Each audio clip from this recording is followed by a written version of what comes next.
Yes, Honorable Prime Minister. Thank you very much, Mr. Speaker. I rise to intervene in this debate on the annual appropriation bill, required to be brought to this House pursuant to the provisions of Section 108 and 109 of the Constitution of Barbados,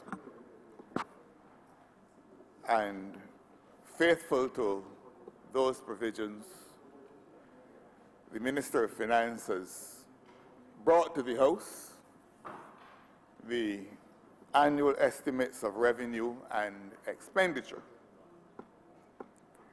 And that is what this debate is about.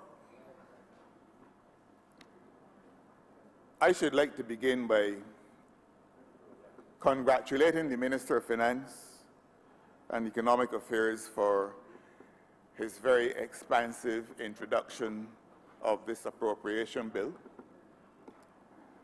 And I should like to congratulate too all honorable members on this side for the very incisive and pertinent contributions which they have made to this debate.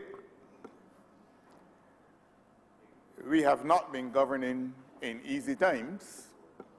That is acknowledged. We came to office as a result of an election on the 15th day of January 2008. But in the quarter before that election day, the Western world had been plunged into a financial meltdown which we had to deal with and have been dealing with for the last 10 years.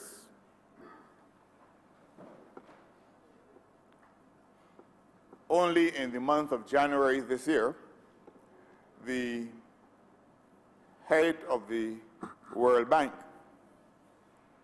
was able to announce that for the first time since the financial meltdown in the last quarter of 2007, the global economy is getting back to a growth level that preceded that crisis. This crisis has been drawn out, and countries like Barbados have necessarily been affected. We have not had to govern in easy times. The World Bank president also said that the growth that he was talking about is not even being led by the developed countries of the North. It is being led by the commodity-producing countries in places like Africa with emerging economies.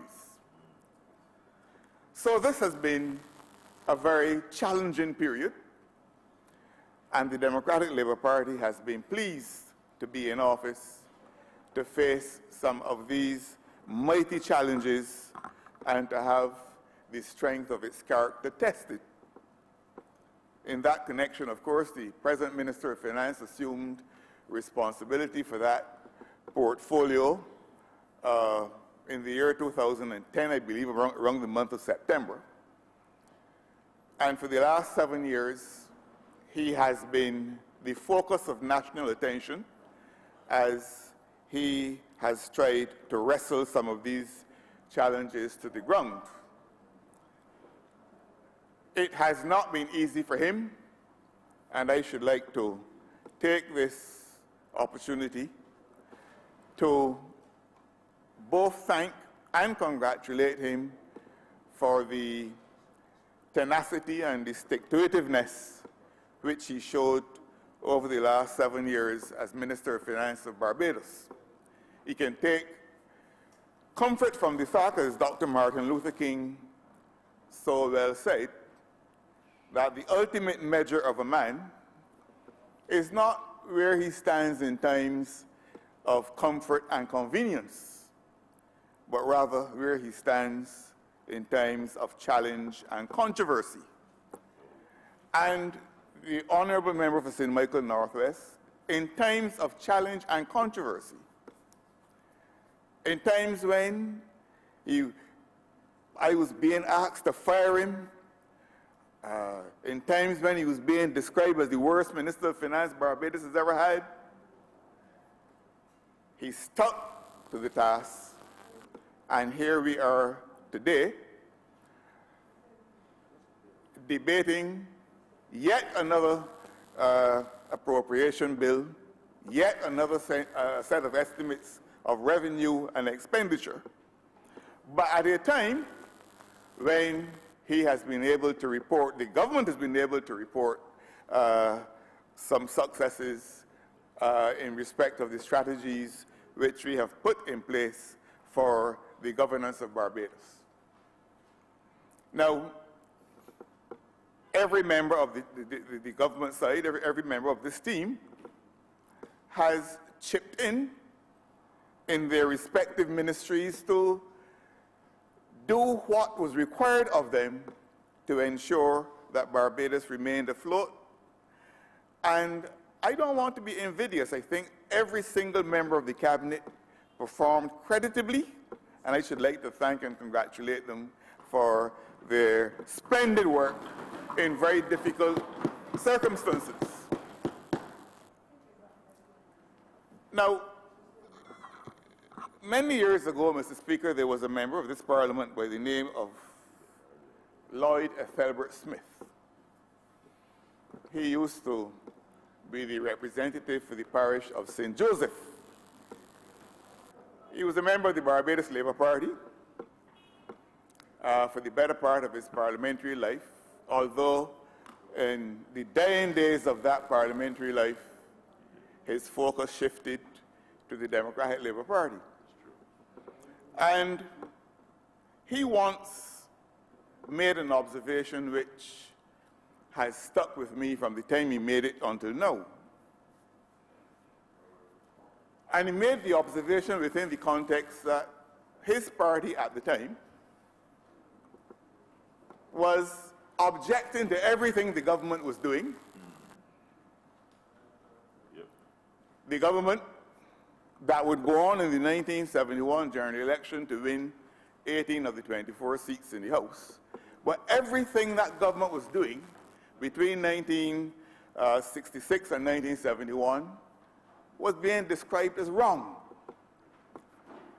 And Lloyd Smith, may he rest in peace, but certainly to his immortal credit, made the observation that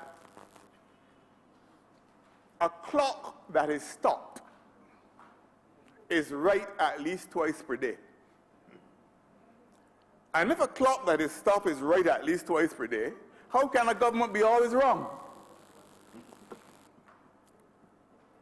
Now, that puts in perspective, Mr. Speaker, what has happened in this Parliament over the last 10 years. Everything the government has done was wrong. We came in here for a first sitting sometime, I believe, in February 2008. Estimates of revenue and expenditure were already framed by the predecessor government. And I sat on this side of the House and heard the opposition in government before we came into office and responsible, therefore, for those estimates, say that they were the wrong estimates. Their own estimates, they said, were wrong. And from then until now, it has been that refrain. What was not unconstitutional was the wrong policy, the wrong measures,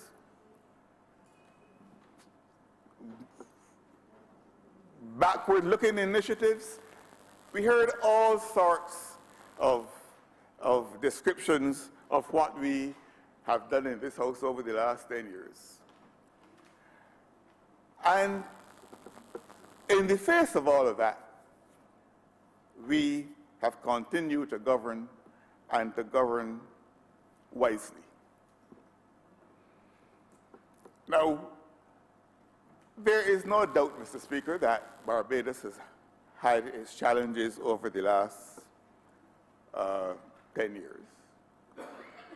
But the country has today, and it has been laid in this House along with the Appropriation Bill, a sustainable recovery plan. That sustainable recovery plan was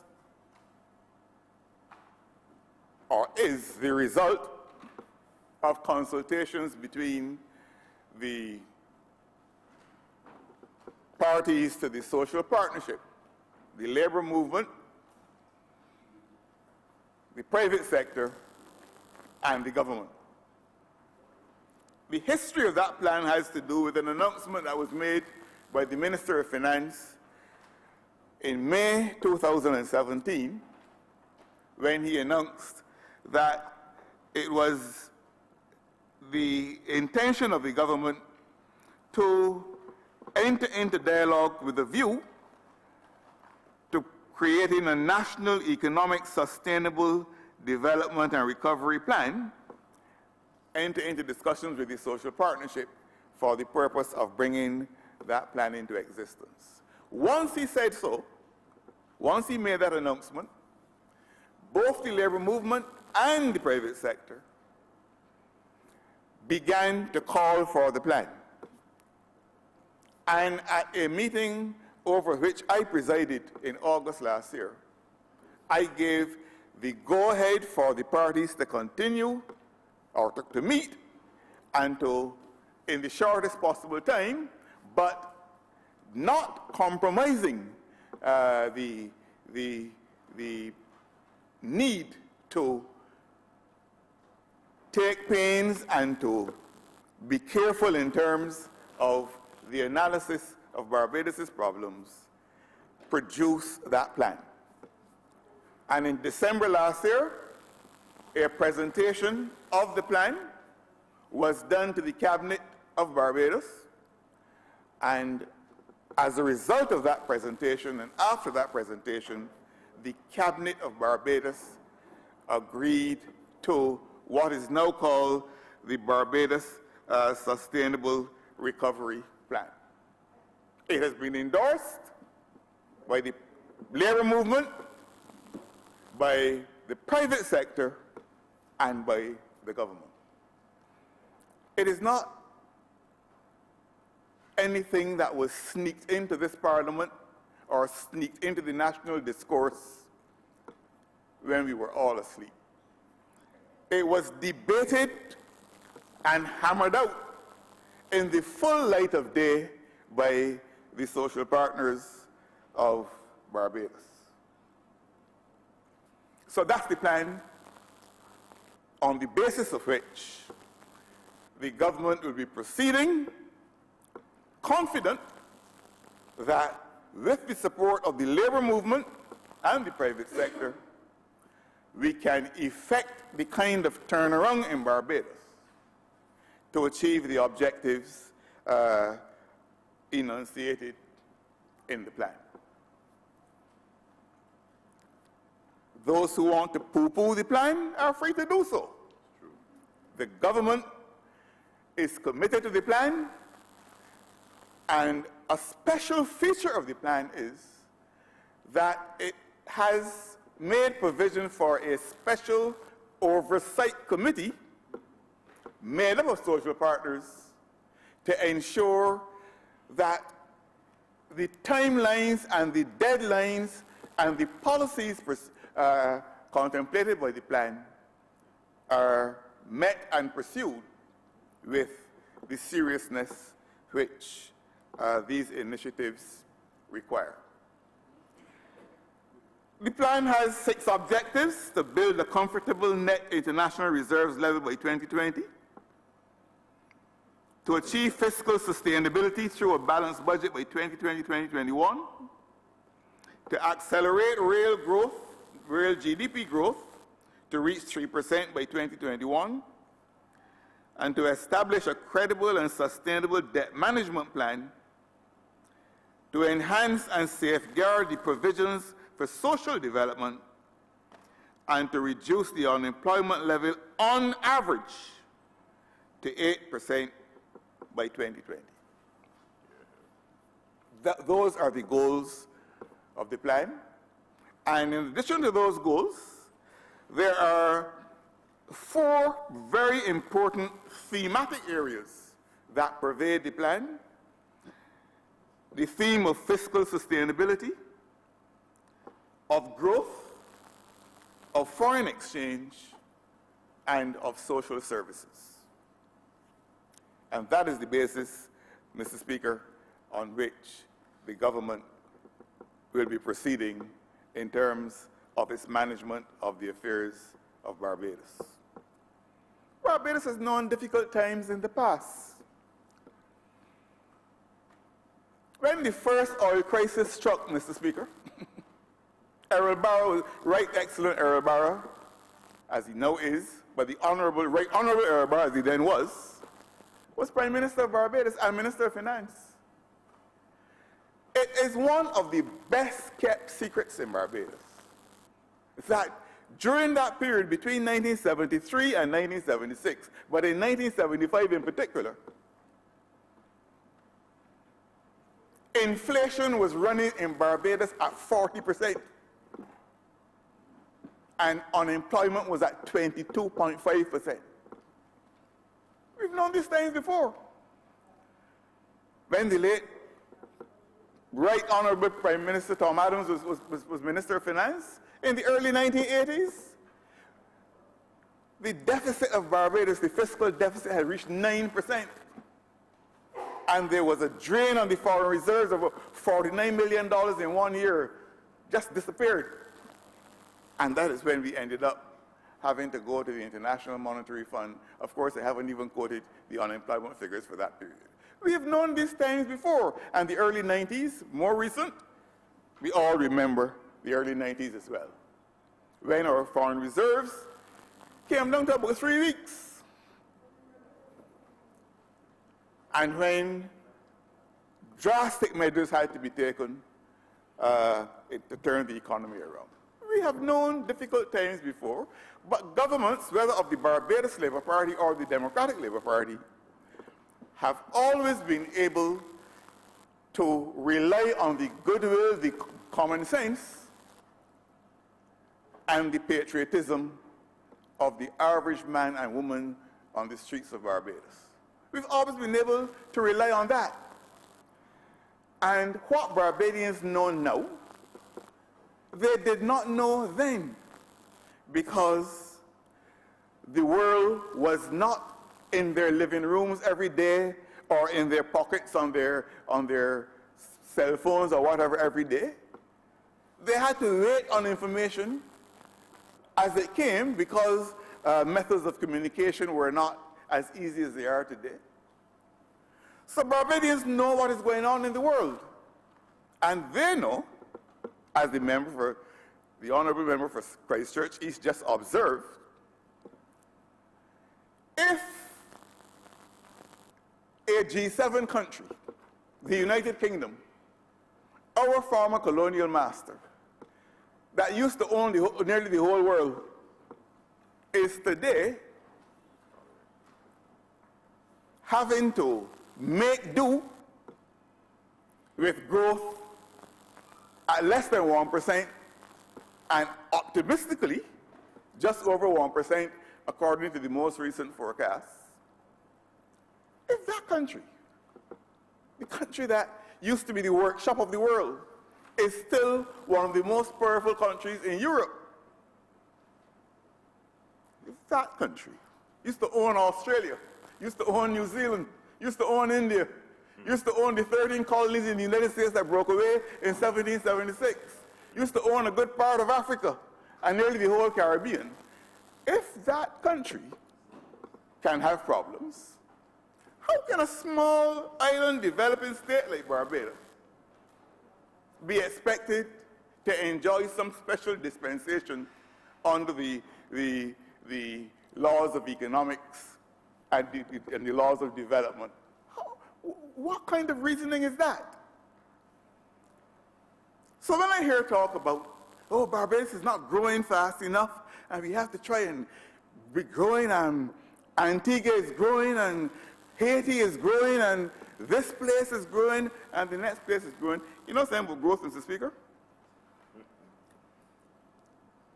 We have to pursue growth here in Barbados. I am not gainsaying the need for growth. In fact, that is one of the thematic areas and one of the goals in the Barbados Sustainable Recovery Plan.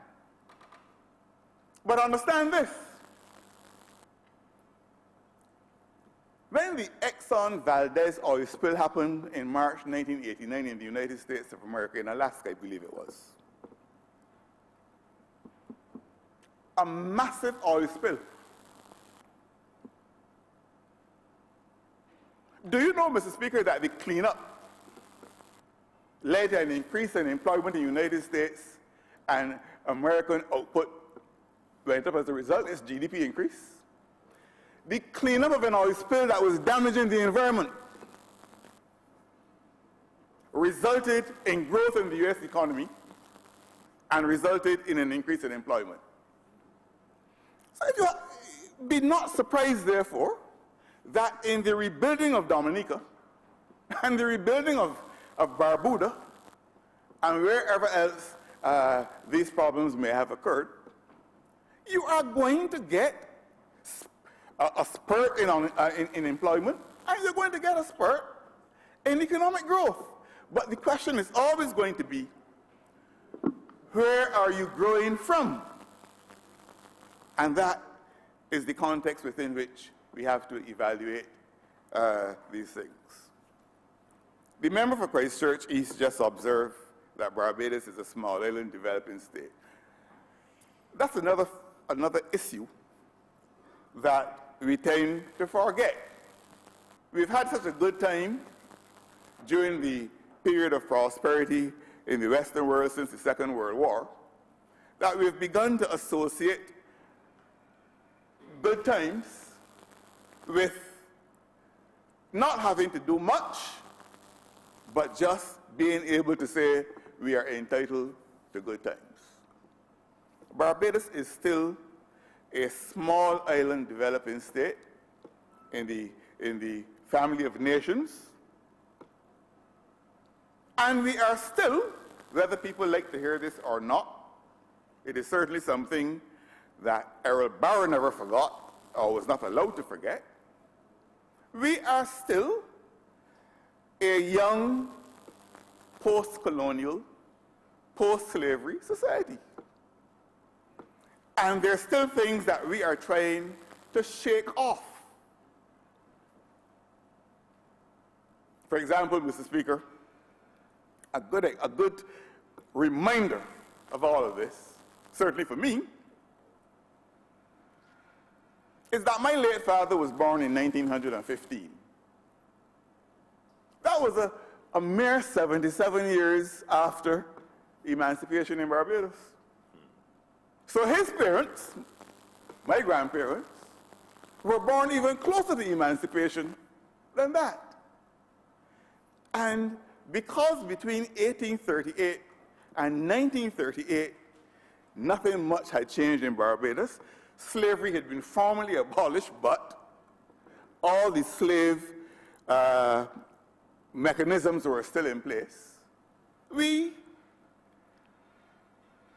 have been, ever since the 1950s, starting with the Barbados Labour Party in the 1950s, but through the 1960s and so on as well, we have been trying to roll back in this country and in other parts of the Caribbean. Some other parts of the Caribbean have not been nearly as successful as Barbados in that regard, to roll back years of exploitation and underdevelopment. We've had to play catch-up in the social sector in a way that countries far better off than ours have not been able to do. We've had to play catch-up in housing. We've had to play catch-up in health, in education, in social protection, and of course, in the management of our economy, among other things. Even the laws to which we subscribe.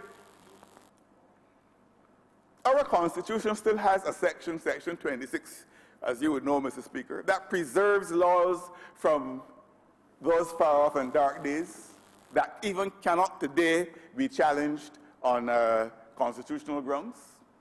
Because we are still a young, emerging, post-colonial society. And therefore, we have to evaluate what we're doing in that context. Barbados benefits greatly from its relationship, for example, with the People's Republic of China.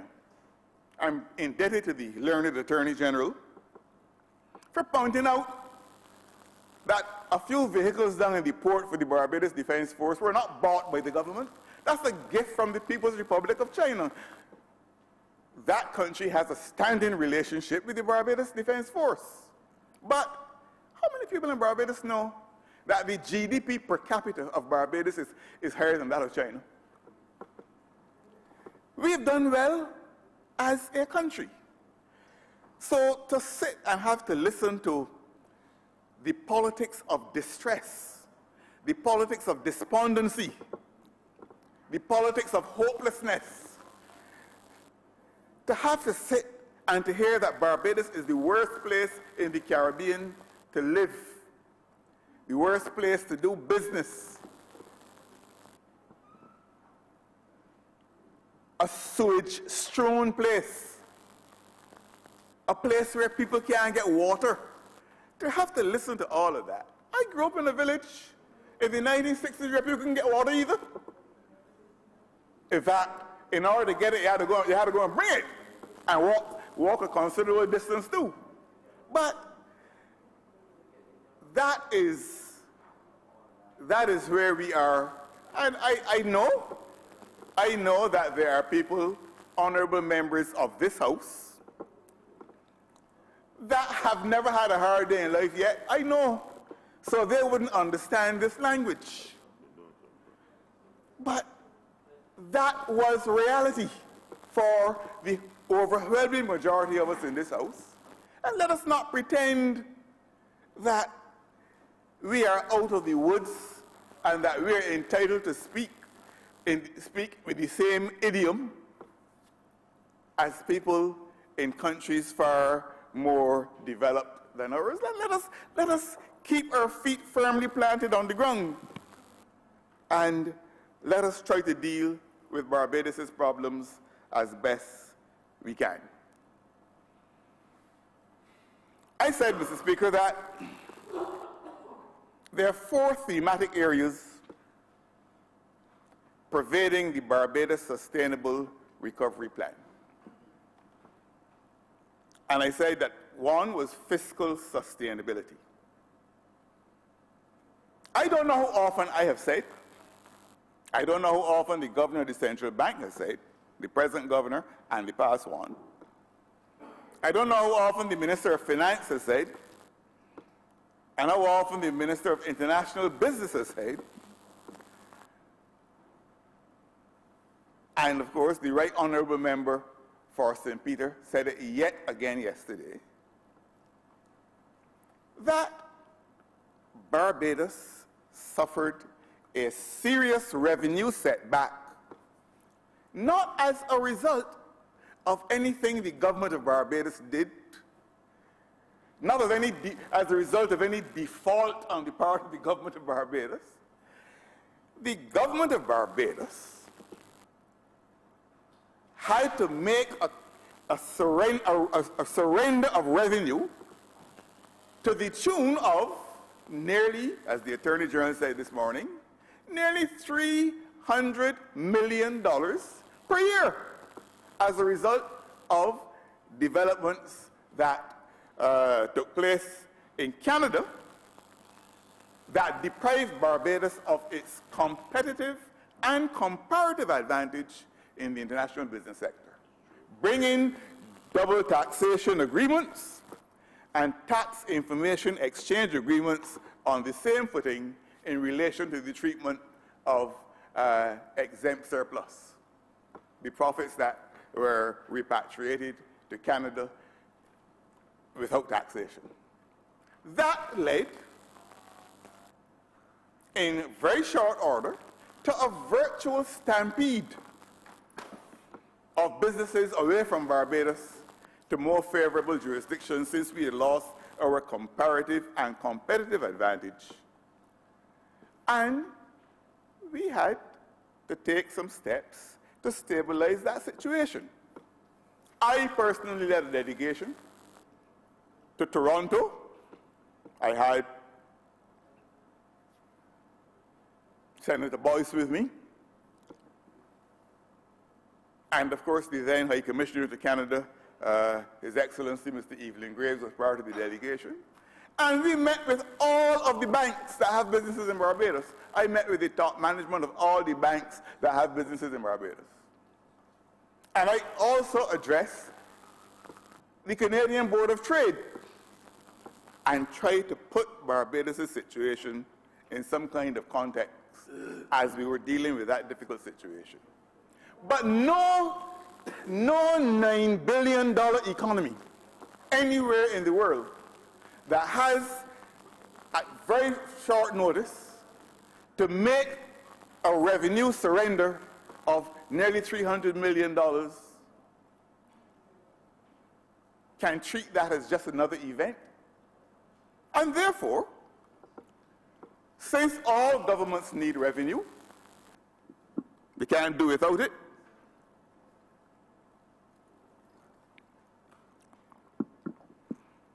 All governments need revenue. The only question is how much they need and who will pay. And this government took the decision to try to fill that void left, that hole left by the loss of nearly $300 million in revenue as a result of those developments in the international business sector. We could have decided you lost nearly $300 million. Let us look for $300 million to cut out of our expenditure so that we don't lose the balance that existed before that revenue loss. We could have said so. But that would have resulted in the dislocation of practically every household in Barbados. And no government over which I was presiding was going to take that decision. So we decided that we would try to make the revenue back, fill the revenue hole, by asking people in the interest of their country, private sector and labor, to contribute to the filling of this hole. That was a decision we consciously and knowingly took. And I do not, quite frankly, think it was the wrong decision. I think that that development called for a serious adjustment, and that the adjustment had to be made. Our revenues are therefore looking a lot healthier than was the case in the not too distant past. But because we had that revenue hole, of course, we had to deal with a fairly large fiscal deficit. As a result of trying to deal with the revenue problem, we've been able to narrow the deficit down in terms of fiscal year 2017-2018 to 3.7%, and the forecast for 2018-2019 is a deficit of 3.3%. Still too high. Still too high, because conventional wisdom in Barbados suggests that other things being equal, and that is very important, other things being equal, the deficit that Barbados can comfortably manage is a deficit of about 2.5% or even smaller than that. But we have known over the last few years that the deficit went as high as 11%. It is now down to 3.7% in this fiscal year. That required some doing. But children are still going to school. People are still going to work. People are still getting medical attention at the various healthcare institutions across Barbados, including, but not limited to, the Queen Elizabeth Hospital. Our social protection network is still in place. And people in Barbados are getting on with their lives. They've had to make some sacrifices. We've all had to make sacrifices during this period. But even while we were going through this period, Mr. Speaker, how many people know that there were people here in Barbados who were sending money to relatives in the United States of America and in the United Kingdom to help them to keep their own lives afloat? We had Barbadians here who had relatives in the North Atlantic who had to help their relatives because of unemployment and because of the challenges posed by this global crisis. That is where we are. The former governor of the Bank of England, I think he's now Lord Mervyn King, described the crisis as the worst crisis, in a recent book he wrote, as the worst crisis since the Great Depression. Now, and he, in that book, is not saying that the crisis has gone away, because it has not. But we've had to deal with it. So the revenue side had to be dealt with in terms of the fiscal sustainability of Barbados, the fiscal deficit. The expenditure side also had to be dealt with. Now, you know, I hear a lot of talk in Barbados about wastage, because as long as you are discussing public expenditure, you will always hear allegations of wastage made. That is par for the course. It has always been so. It is nothing peculiar to Barbados. It is a fact of life in all economies. I have no doubt, as Professor Lester Thoreau from the Massachusetts Institute of Technology observed some time ago, I have no doubt that if we took our justice system, our education system, our national security system, our healthcare system, and put them all in the hands of a good entrepreneur, that at the end of every year, they could report a profit. I have no doubt about that at all.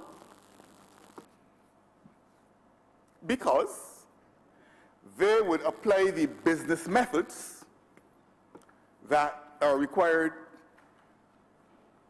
and that attach naturally to risk-taking. Justice would become something you sell. National security would become something you sell. Education would become, as it was in Barbados many years ago, something you sell. Health would become something you sell. And I am certain that with the focus on the bottom line only, that those entrepreneurs would make a profit and would declare themselves successful in dealing with these things. I'm sure about that. But a government cannot approach things in that way. Justice is an entitlement shared by the entire society. education as well, healthcare as well, security as well. And we cannot therefore approach these things on the basis of business efficiency. Barbados is not a business. Barbados is a society. I was talking to, I was meeting recently, Mr. Speaker, with a potential investor into Barbados.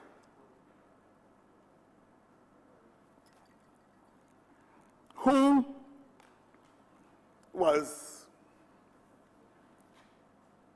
indicating to me that he'd read somewhere in one of the local newspapers about the difficulties of doing business in Barbados. I asked him whether that was his experience in terms of what he had done so far. He said no. But in the course of our conversation, he made a very interesting observation to me. He came from the United States of America. He said, you know, the difference between the United States of America and Barbados is that we in America understand that America is a business. You in Barbados have not got to that stage yet. I don't want us to get to that stage either. Barbados is not a business. Barbados is a society where we have shared benefits for our citizens. Everything in Barbados is not for sale and cannot be treated in that way. So when it came to the expenditure end of the fiscal issue, we had to decide if we were going to cut expenditure, what was the expenditure we were going to cut. And we spent a lot of time on this in the cabinet, because when you look at all the subsidies and transfers that go to make up government's expenditure, they are all in areas critical to the social stability of Barbados and to the economic progress of this country. And we couldn't go wantonly cutting just to make sure that the accounts were right, while at the same time dislocating families, causing unrest in our communities, and of course undermining our economic prospects. Barbados, this government took the position sometime in 1955, the Democratic Labour Party, and it has now become our mantra. I was very pleased to hear the Right Honourable Member for St. Peter say that he endorses it now. Barbados is not just an economy. Barbados is a society. And no matter how well you may be doing on the economic end, if your society is in decay, it will undo all the economic gains which you have registered. That is why eventually slavery collapsed, because the slave economy treated Barbados and treated other countries in the Caribbean as just an economy. The people who got up on mornings, they had one role in life. Their role was to go and work and produce, and the merchants and planters did the rest. There was no social provision made for people in Barbados in those days. So we have known the days when Barbados was only an economy. Since the events of the 1930s, and particularly since the 1950s, both governments of Barbados, with varying degrees of intensity, have been pursuing the goal of creating a genuine society in Barbados. History doesn't develop in a straight line. There are zigzags, there are ebbs and flows, and so on. And from time to time, we see spikes of antisocial behavior that we find troubling. When these spikes happen, you try to deal with them. But when all is said and done, we have a good society here in Barbados, and we should be proud of it, rather than trying to tear it down. So far as fiscal sustainability is concerned, the government is committed to the pursuit of that goal. The government is at one with the Barbados Sustainable Recovery Plan in trying to ensure that we become fiscally sustainable. And that word sustainability is intended to capture not only present enjoyments, but also making proper provision for future generations. That's the commitment of the government. That is why we could sign off on the Barbados Sustainable Recovery Plan, because we believe that Barbados should be fiscally sustainable. In that connection, I'm very pleased that we've been able to deal so effectively with our fiscal deficit, and that the deficit at the end of this fiscal year is forecast to be 3.7% of GDP, and we project for the upcoming fiscal year that the deficit should be around 3.3% of GDP. So we embrace entirely the goal and the thematic figure of the fiscal sustainability. Another thematic issue in the Barbados Sustainable Recovery Plan has to do with our social sectors. Now,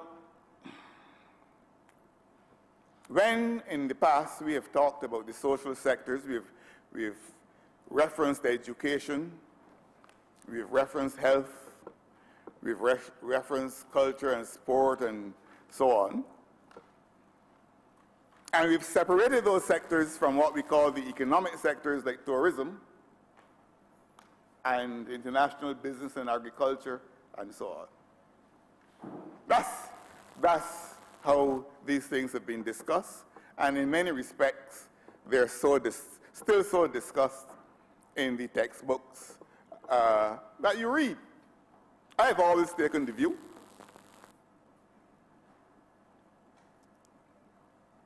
that one of the, in fact, the most, well, two of the most important productive sectors we have in Barbados are health and education. Education produces Barbados' most important asset, its human capital. And health protects Barbados' most, healthcare protects Barbados' most important asset, its social capital. I know it is fashionable to call these the softer sectors, but the truth is, the Barbados we have today, we have only because we've had an education system and a health sector that has produced, in the case of education, and has preserved, in the case of health, our human capital. So I don't make those distinctions in my mind between the productive sectors, the ones that produce things, money and other things, and the social sectors. I think the most important thing we can produce in Barbados is good people. I have been emphasizing for some time the importance of good citizenship. And the Minister of Education can bear testimony to the veracity of what I'm saying. I have said that our education system has to concentrate on a focus, the object of which is to produce good citizens.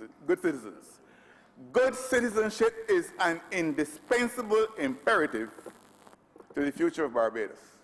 There's a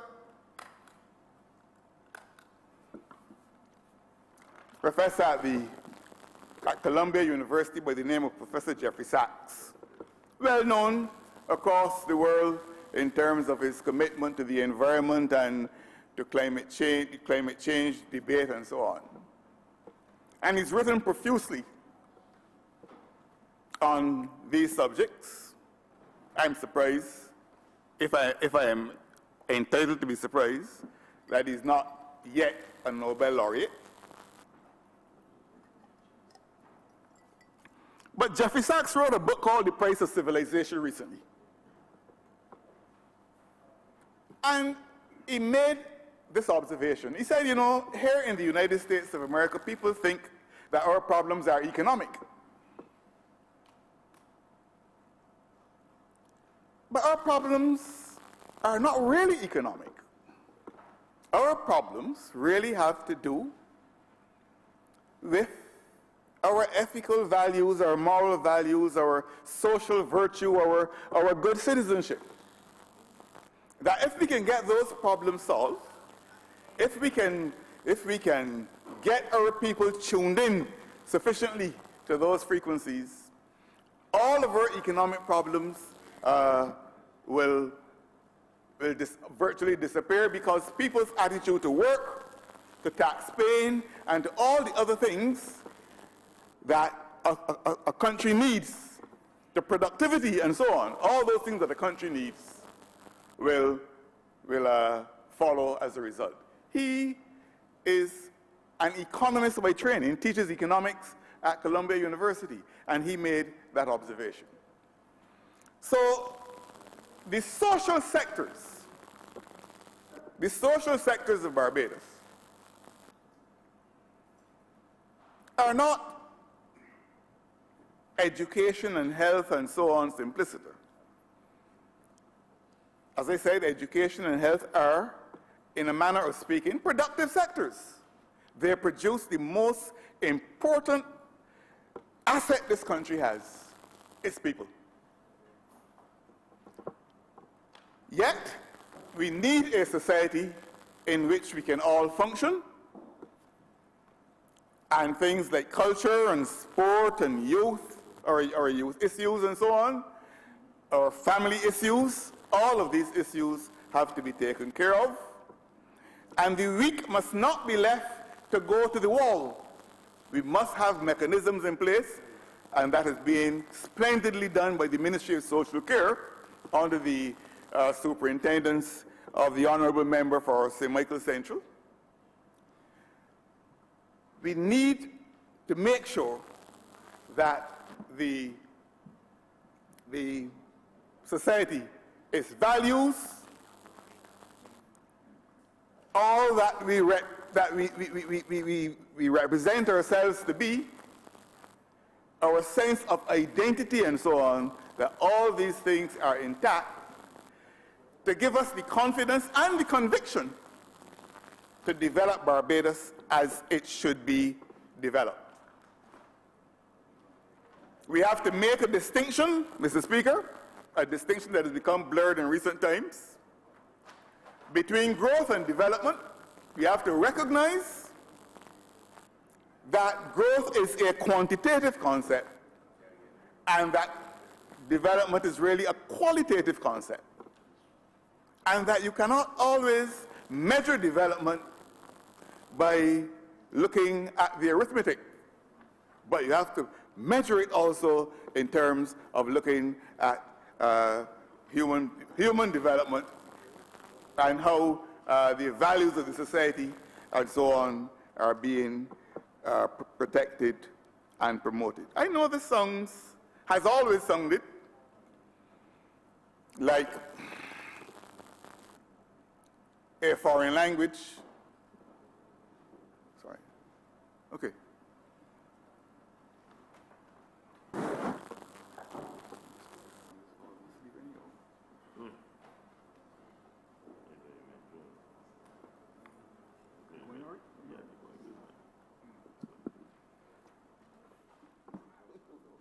Yes, Honourable Member for St. Michael's South. Yes, Madam Deputy Speaker. as I was saying, we have to make sure that what we consider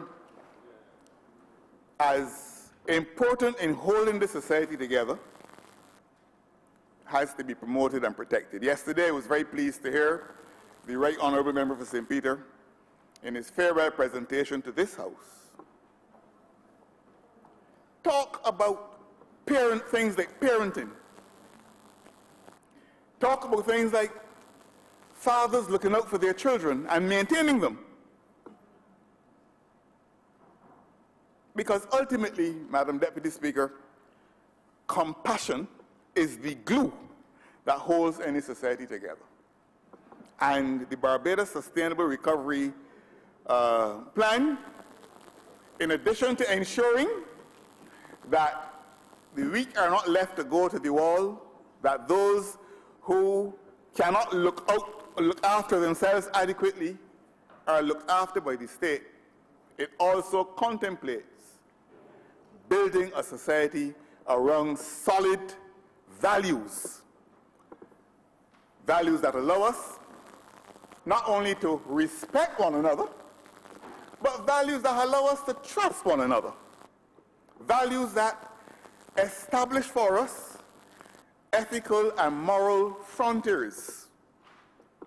Values that put excellence, the pursuit of excellence, at the center of all that we do. That is how Barbados is going to become great. It is not going to become great by saying how bad we are, how sewage-strewn we are, how much turbulence there is in our schools, how many people can't get water. I was horrified, shocked, flabbergasted, and disgusted when, during the celebration of the 50th anniversary, we repaired to Culloden Road to pay tribute to the icons in the labor movement. And then I thought that I would have heard how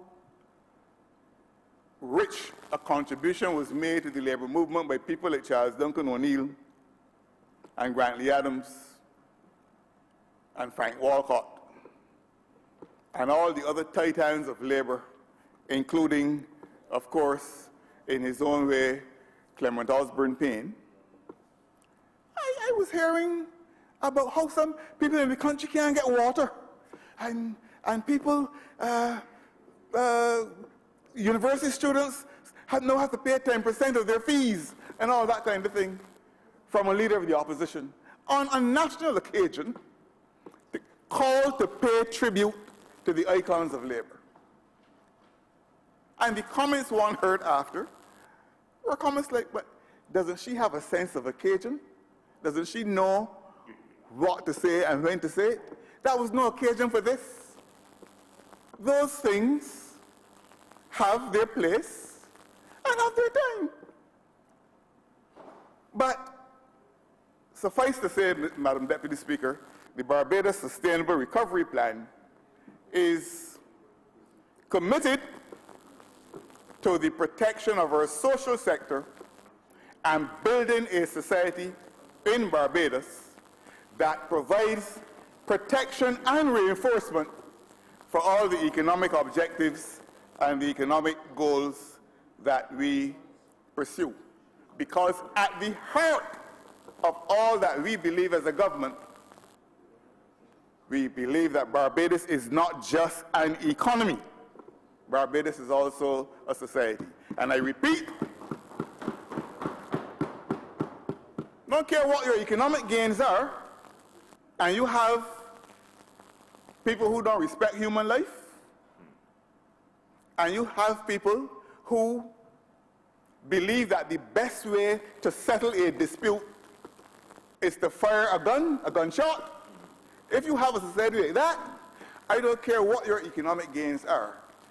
That gun-wielding and gun-toting element and all of the others whose values fall far below our national expectations, will impose their own curfew on us and determine when we should walk about and when we should be in our homes. And that is not what Barbados is going to be about, as long as we on this side have anything to do with it.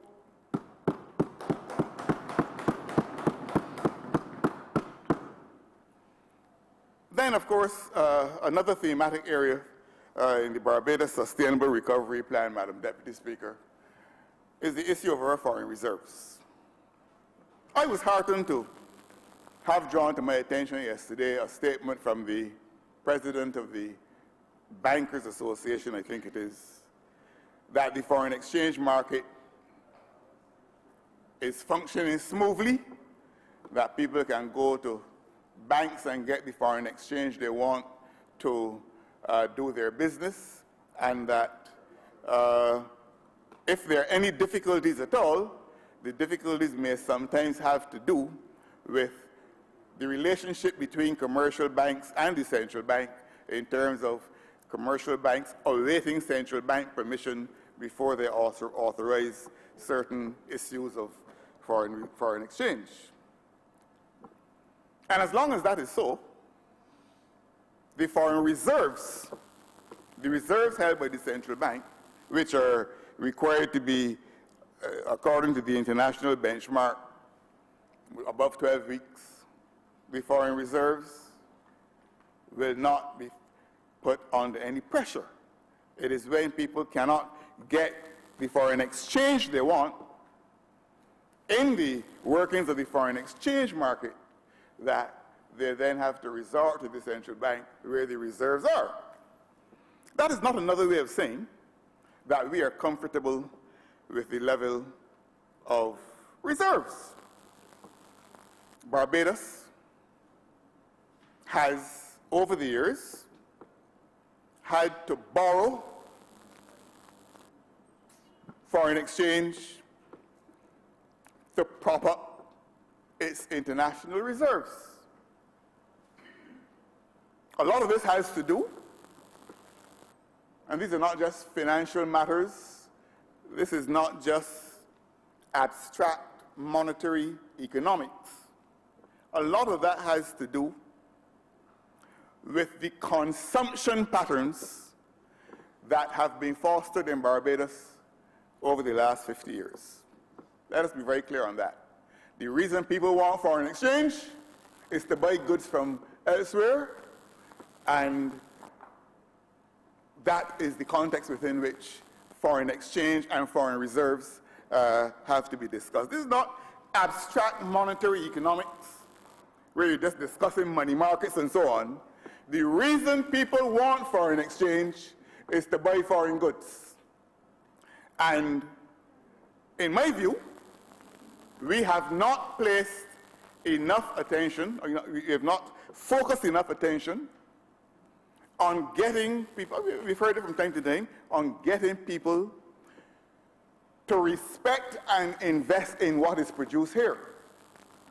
Now, I remember when the Democratic Labour Party left office in 1976, after its third term in government, Barbados' foreign debt was $54 million. In 1976, when we left office, Barbados' foreign debt was $54 million. Between 1976 and 1986, Barbados' foreign debt increased by just over 1,000%. Now, that is a fact. The evidence is there. And we have been on that trot ever since then. I've actually had some of our advisors look me in the face and say things like, what we need to do, rather than practice or make import substitution our focus. Let us try and earn the foreign exchange or get the foreign exchange so that we can import from abroad what we want. So in Barbados today, and I heard it particularly, I know where the 1,000% came from. Because in the 1970s, when Guyana and Jamaica were going through their challenges, and when you couldn't find certain things on their supermarket shelves, the boast in Barbados at that time, a loud, sardonic boast, was about how many different brands of detergent you could find on in our supermarkets, how many different brands of sweet biscuits, how much better off we were. The things were not being produced here. They were being produced elsewhere. But we were boasting about how much better Barbados was than those other places because of how many foreign goods you could find in this country. I do not believe that we will ever be able to get rid of or put behind us the need to import. Plus, we import consumables,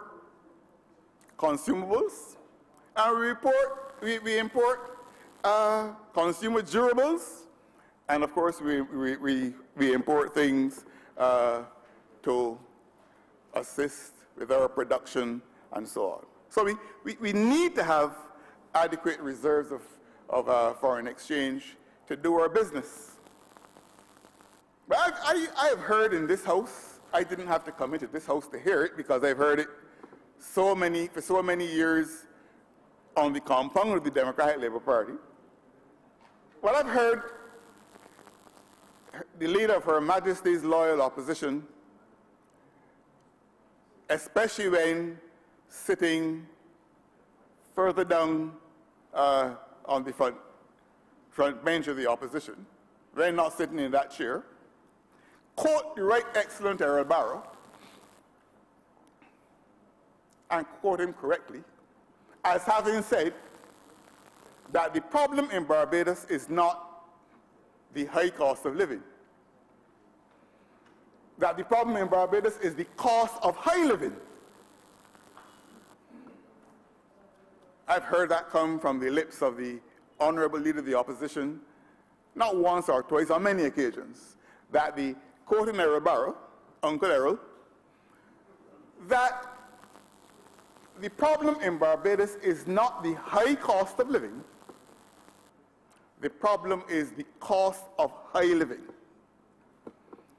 Now, maybe there's nothing wrong with high living if you can afford it and if it poses no threat to anybody else.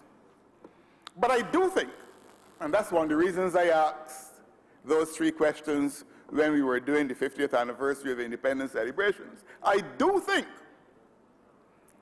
that the time is fast approaching in a world that has changed so dramatically when we have to draw a clear line of distinction between the things that we want and the things that we need, and those things that conduce to the proper and balanced development of Barbados, and those things that just make for conspicuous consumption. Now, and in terms of that expression, conspicuous consumption, that expression was used in this House by the same Errol Barrow when the bill to get Barbados, to enable Barbados to join the International Monetary Fund was being debated. One of the rationales he gave for Barbados needing to join the International Monetary Fund was that given the level of conspicuous consumption in Barbados, it was only going to be a matter of time before we got into trouble with our balance of payments. And if the United States of America and the United Kingdom had to resort to the IMF because they needed it, a fortiori, a country like Barbados would need it even more. So this issue of conspicuous consumption has been around and with us for a long time. That debate took place in December 1970. The bill to enable Barbados to join the IMF, the government of the day supported it. Every single opposition member voted against it, against Barbados joining the IMF. Yet, of course, the first Minister of Finance to carry us there was the Barbados Labour Party Minister of Finance. Having spoken stridently against it in the debate, we don't need to go there. First person to carry us there was the Barbados Labour Party Minister of Finance. But that is not, that is just incidental intelligence. So we do need to get our foreign reserves up. We've depended on our international business and financial services sector in that area. We depend on our tourist receipts in that area. And in the context of the Ministry of Tourism, it would be churlish of this House, I think, if we did not congratulate the Honourable Member for St. Michael South Central for the sterling contribution he made to our tourism effort here in Barbados. Things went wrong in tourism, not because of any fault of his. The tourists on whom we rely to spend money in Barbados don't come from Britton Hill, they don't come from the Ivy, they don't come from Carrington Village, they don't come from Bush Hall. They have to catch a plane or a boat and come here. And the Minister of Tourism of Barbados, no Minister of Tourism of Barbados, can control what happens beyond our shores in that connection. Yes, we do our marketing and so on, as we should, and we should market as energetically as possible. We have now done some reforms in the Ministry of Tourism. We have separated our marketing arm from our product development arm so that more emphasis is placed on product, because if you're marketing and you don't have, it is not clear what product you're marketing and what are the dimensions of that product, your marketing effort can be undermined. And I'm pleased to say that, as I said this in this chamber a few weeks ago, that the Barbados Tourism Product Authority is admirably and commendably discharging its statutory and its policy mandate. So we depend on tourism, we depend on international business, we depend on our modest exports and so on to get our foreign exchange. And of course, we also depend on project inflows and other things from financial institutions and so on. We have to get back to that benchmark, since it is considered important by those who assess our performance. But when all is said and done, my point stands. Foreign exchange is linked to consumption tastes. In a great speech delivered in Georgetown in 1986 in the month of July, Prime Minister Barrow had made the point that Colonel Saunders had won the battle for the palates of the people of the Caribbean, and that we had to get back to consuming what we produce and producing what we consume. But that is some distance away. Our food import bill is monstrously high. And these are issues that have to be tackled not only at a local level in Barbados, but at a regional level in the context of CARICOM and the heads of government efforts. So, the commitment of the Barbados Sustainable Recovery Plan is to restoring our foreign reserves to acceptable levels, build a comfortable net international reserves level by 2020.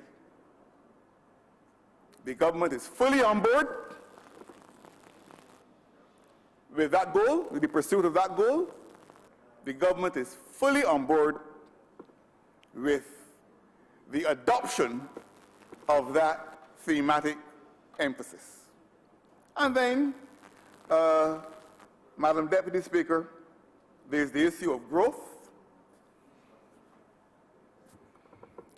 We need growth. Growth has been a very scarce accomplishment over the last decade. The last decade has been a low-growth decade, except for India and China. But when you look at where India is growing from,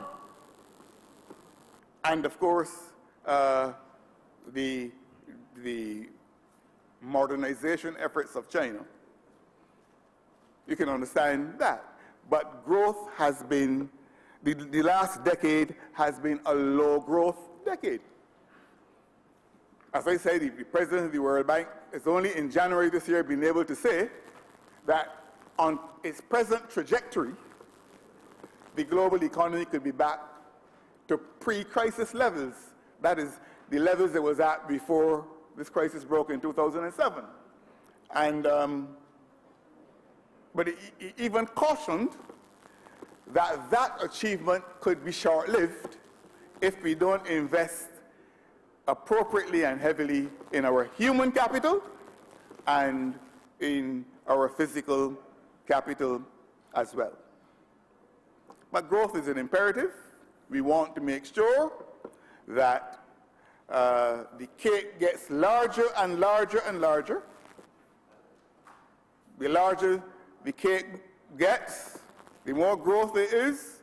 That has implications for our debt to GDP ratio, and we really want a rebalancing of those figures. We're not comfortable with them, but we have to put in the requisite effort and ensure that the Barbados economy grows. So the commitment of the Barbados Sustainable Recovery Plan to accelerate GDP growth to reach 3% by 2021, again, is an ideal and a goal with which the government readily identifies. It also reflects, as I heard in his speech, the ideal of the Honourable Member for St. George North, who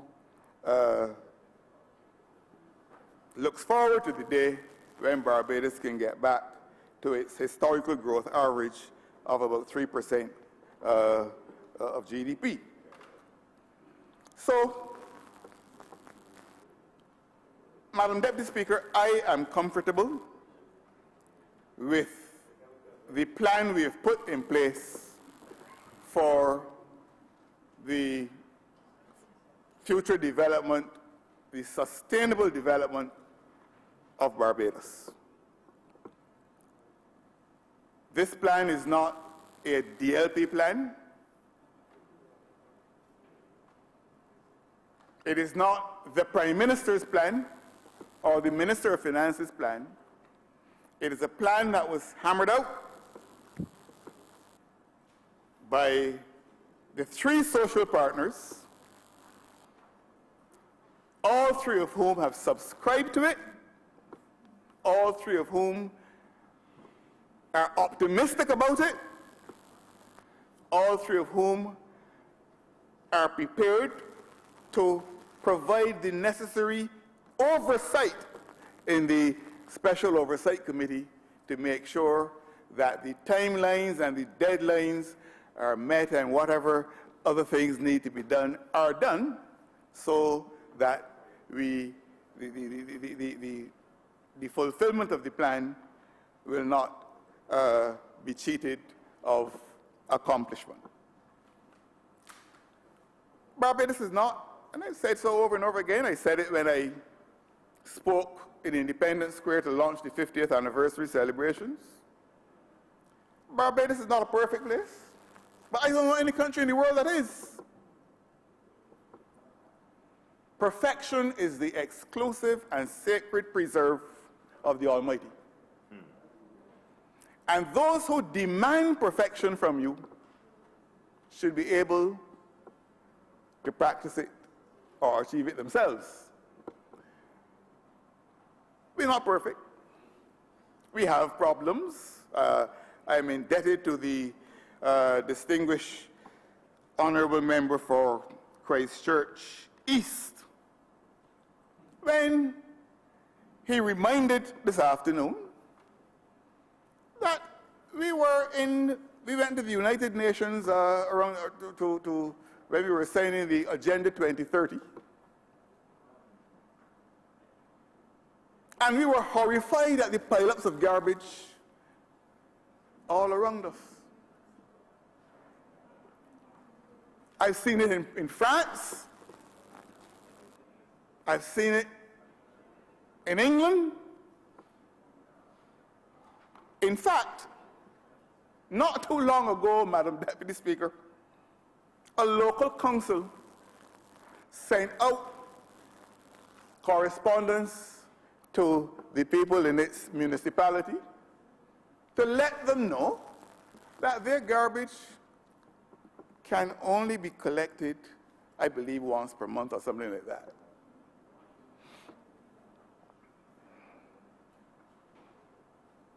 That led a number of private people to try to go and get vehicles that would allow them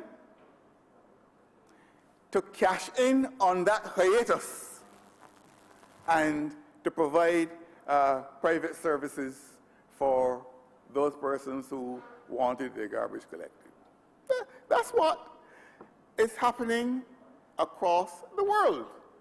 We do not take any comfort from the fact that these problems exist. As I've said in this house, and I don't say it, I say it only by way of explanation, the garbage we generate at our homes reflect our consumption patterns, but the garbage belongs to us. We sometimes talk as though we generate garbage for the government, that we generate garbage for the SSA, or we generate garbage for this private hauler.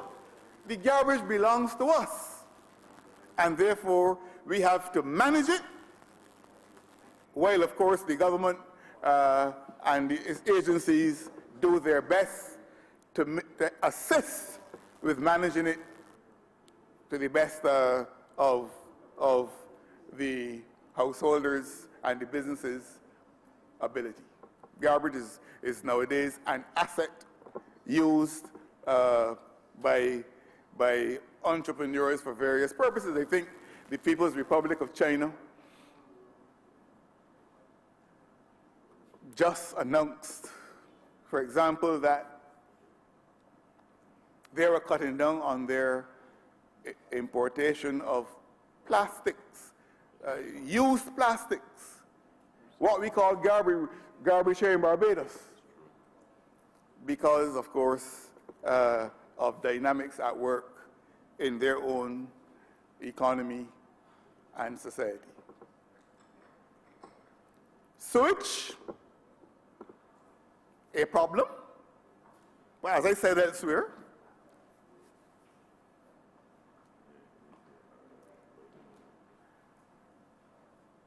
the South Coast Sewage Project generated lawsuits, even when it was being built businesses properly complained that they were being disturbed, their custom was being disturbed by the fact that there was all this dust and noise and digging up of roads and so on around. When I was Attorney General, I had to settle some of those cases. There were lawsuits, even when it was being built. Now,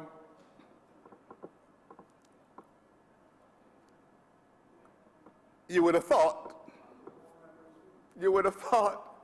that if you're building something to make people's lives better, that you would get some brownie points for that. The government of the day, they didn't get any brownie points for it. People sued because they said their businesses were being disturbed and their custom was being interrupted. There was too much dust around, too much noise around, and they lost customers and so on. And I, as Attorney General, had to sign off on the settlement of some of those matters. Today, the problem is another one. The problem is that the system has been compromised for various reasons. When I spoke to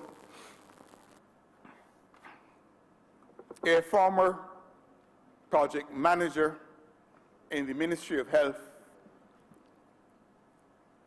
and we were discussing, he's now retired, happily retired, and we were discussing present challenges with that project. He explained that at the time when the project was commissioned, when the system was commissioned, they actually had to grandfather households in the environs of the system to get the volume they needed to get that system to function as they contemplated. They had to grandfather householders that would not otherwise have been able to or wanted to connect to the system. They had to grandfather them in order to get the requisite volumes because of gravity feed and force main considerations. What has happened now is that the volume has far exceeded what was contemplated when the system was built. In fact, as he pointed out to me, and he's still monitoring it, what were households at the time when the system was commissioned have now become businesses. Some of the properties were sold, and businesses are now where households used to be, according to what he told me. Now, so the volumes have increased, and not only the volume, but the content of the flow-through has also changed, and things that should not be going through the system have been going through there, right? We have a problem, as the member of Christchurch East indicated. It is not only a problem here in Barbados. London has had it. Fort Lauderdale is still having it. It's happening in Toronto, all over the place. And it all has to do with fundamental changes that have taken place in the consumption patterns in the Western world. The government, Barbados Water Authority, has been working day in and day out, around the clock, to wrestle the problem to the ground and to mitigate the negative fallout in the short term. There is no abracadabra that anybody can chant to get that problem solved overnight. It is going to require some serious work. The diagnosis of the problem has to be correct so that what is prescribed for it in terms of solution is efficacious. In the meanwhile, the government continues to do its best. As I said elsewhere, we got the people from the Water and Sanitation section of the Inter-American Development Bank to come and have a look at it. the Barbados Water Authority is in communication with the Inter-American Development Bank. There are some short-term issues that are being dealt with as recently as yesterday, I think it was, or the day before yesterday. I signed off on a round robin for the Water Authority to get some money in the very short term to deal with some of the problems manifesting up there, in respect of which they have come up with what they think is a reasonable mitigating solution, while the longer term solutions are pursued. Well, we are not experiencing problems that other people don't experience. And as I said, Barbados does not enjoy any special dispensation under the laws of economics or development or political economy. We are in the world, and we will have some of the same problems that other people have. And we just have to make peace with that fact and try to deal with these things when they come up. I am satisfied, and I'm going to say this, even from our harshest critics on some of these issues, and some of our harshest critics can be found on the other side of the house, I still believe that when all is said and done, they wish Barbados well. I know that we are in that time of the election cycle now where you will hear a lot of extravagant and excessive statements made. I determined that I wasn't going to respond to anything which he said yesterday. Today is Ash Wednesday, the start of Lent.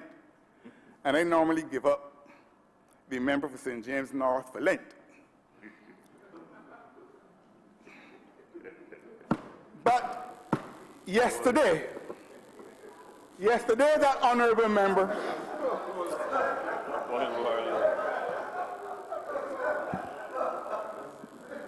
Yes, honorable member.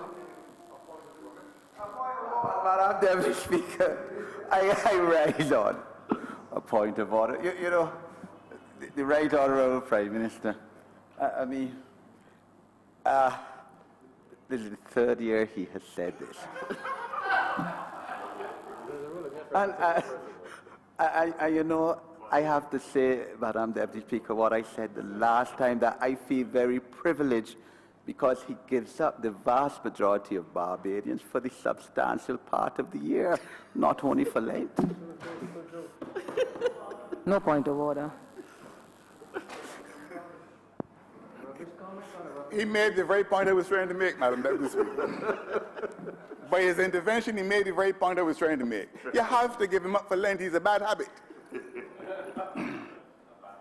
But yesterday, that honorable member spoke with all of the certitude of a man who is immune to facts, as he, immune to wisdom too, as he tried to impeach, as it were, the government. To John Maynard Keynes is attributed the saying that when the facts change, you have to change your mind. And what governments, what political parties say in their manifestos, or what ministers of the Crown say from time to time, are always declarations of intent. There was a big debate here in Barbados in the 1980s, I believe, about whether a manifesto is a social contract or whatever. There are provisions in the 1956 manifesto of the Barbados Labour Party that have not yet been carried out yet. But I don't regard that as any breach of contract. There are provisions in the 61 and 66 and 71, because the truth is, a manifesto is a declaration of intent, a commitment to a particular policy position. And even commitments to policy positions can be varied if the facts change. The world that we are living in today is a fundamentally different world from the world that existed in 2006-07. That world is not coming back anytime soon, if at all. And therefore, we all have to make adjustments to this new reality.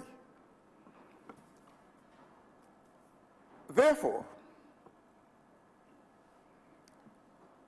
governments, whether governments of Barbados or governments elsewhere, politicians, whether politicians in Barbados or politicians elsewhere, have to face the reality that that prolonged period that Sir Courtney Blackman described in a strategic planning document he did for the previous administration, that longest period of post-war American prosperity, on the basis of which a lot of things that the Barbados Labour Party was able to do, it did. And a lot of the things that it should have done, but did not do. That period of prosperity, of course, we saw where it led. It led to the last quarter of 2007 and the global financial meltdown, and people are still trying to get to the bottom of how nobody could have seen it coming. But that is not going to come back anytime soon. And governments in Barbados, in the Caribbean, in the developing world, and even in the northern world, the North Atlantic, have now to cut their cloth according to this time's fashions. There's no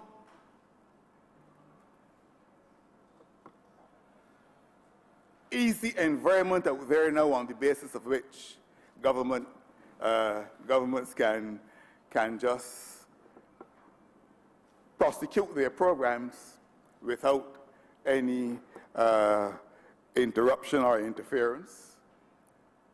This is a new dispensation in which we are living, and we have to manage our situation with maturity and with soberness. We have to adopt what I call, and what Jeremy Bentham would have called, utilitarian principles. Try to see how we could get the best satisfactions for the largest number of people. But all of this in the context of a very challenging environment. So whether it is the Democratic Labour Party in office or the Barbados Labour Party, realism has to inform what governments do. And we have to be honest with our people and let them know that the world in which we live, in fact, rather than sometimes having to tell them, they begin to tell you that the world has changed and that we have to manage our affairs slightly differently, in fact, dramatically differently, if we are to survive in this highly competitive environment. The IMF in 2004 adverted to the fact that even though the previous government had been dealing with a deficit of 9%, a counter-cyclical set of policies that had been put in place post 9/11 and the effects of which were still being felt. The IMF said that there was diminishing fiscal transparency in Barbados. There's no scope now with an accrual system of accounting. There's very, very little scope for that. And you could hide things or not bring them to book in those days when cash accounting was the norm. Nowadays, you have the accrual system where everything, whether the government gets the cash or not, once the cash is due, has to be accounted for. Whether the government has spent the money or not, once the obligation has been undertaken, it has to be accounted for. So there's a narrowed scope for anything being hidden under the carpet. That is the new world in which we live, and therefore, to spend all of your time saying, oh, the government promised this and did not do that, and so on. We did not live in ordinary times in Barbados between 2008 and now. We're not going to be living in ordinary times for a long time. The world has changed, and when the facts change, you have to change your mind. So it is infertile politics. In fact, it is infantile politics to be spending all of your time, instead of charting a course, instead of adumbrating a way forward for the people of Barbados, to be preoccupying yourself with newspaper clippings and he said so last week, but this week he didn't do it, and she said so 2 months ago, but now she says, that is not the politics of an enlightened age. That politics had its time when parliamentarians were largely persons who only had a primary education, and when the world was a much more closed place than it is now. So, Madam Deputy Speaker, I want to give the Appropriation Bill 2018-2019 my full support. I think that, and in the context of the Barbados Sustainable Recovery Plan, I think that we are on the way to a vertebrate future for this country and for its people.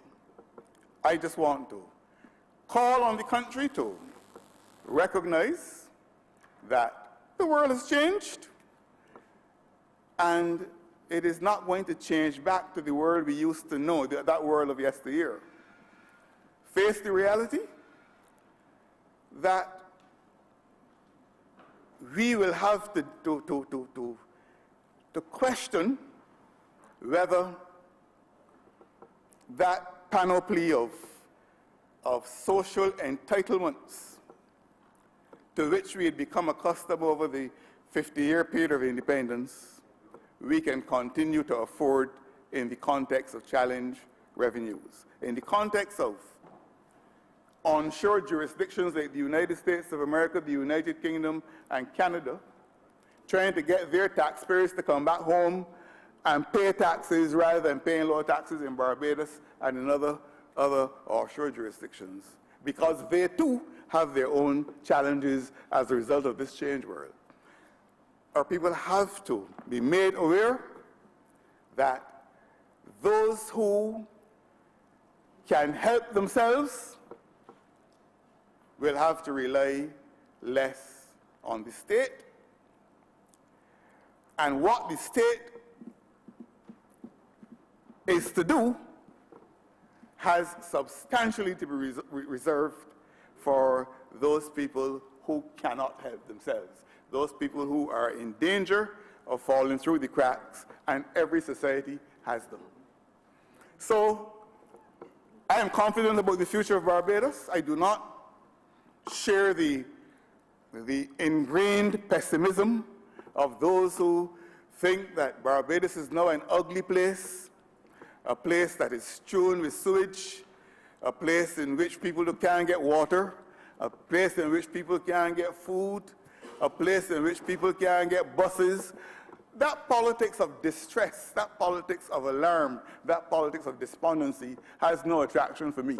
And it's certainly not the Barbados that I live in and in which I move and live.